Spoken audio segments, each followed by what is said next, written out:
பதிவு செய்யப்படாத கான்டாக்ட் லென்ஸ்களை சில்லறை விற்பனையாளர்களுக்கு தெரிந்தே விநியோகிக்கும் விநியோகஸ்தர்கள் மற்றும் மொத்த விற்பனையாளர்களுக்கு எதிராக மருத்துவ சாதன ஆணையம் கடுமையான அமலாக்க நடவடிக்கையை எடுக்கவிருக்கிறது. மார்ச் 16ஆம் தேதியன்று பசாரியா வங்சா மாஜுவில் மலேசிய ஒளியியல் மன்றத்துடன் இணைந்து நடத்தப்பட்ட ஒரு கூட்டு நடவடிக்கையை தொடர்ந்து இந்த முடிவு எடுக்கப்பட்டது. பதிவு செய்யப்படாத தயாரிப்புகள் உட்பட மருந்து சீட்டு இல்லாமல் கான்டாக்ட் லென்ஸ்களை விற்பனை செய்யப்படுவது குறித்து ஆங்கில தினசரி வெளியிட்ட தகவலின் அடிப்படையில் இந்த நடவடிக்கை மேற்கொள்ளப்பட்டது. 3 மணி நேர அதிரடி சோதனையில் 3 அமலாக்க குழுக்கள் 19 வளாகங்களில் சோதனை நடத்தியதோடு சில்லறை விற்பனையாளர்களின் கையிருப்பு எங்கிருந்து வருகிறது என்பதையும் அவர்கள் விசாரித்தனர்.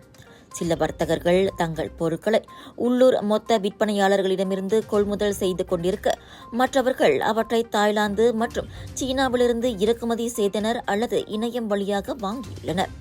கான்டாக்ட் லென்ஸ்களை விற்கும் பல விற்பனை நிலையங்கள் கண்ணாடி கடைகளாக செயல்படாமல் உணவு, பொது பொருட்கள் மற்றும் தனிப்பட்ட அணிகலன்களுக்காக வழங்கப்பட்ட வணிக உரிமங்களின் கீழ் இயங்கி வந்ததும் கண்டறியப்பட்டது.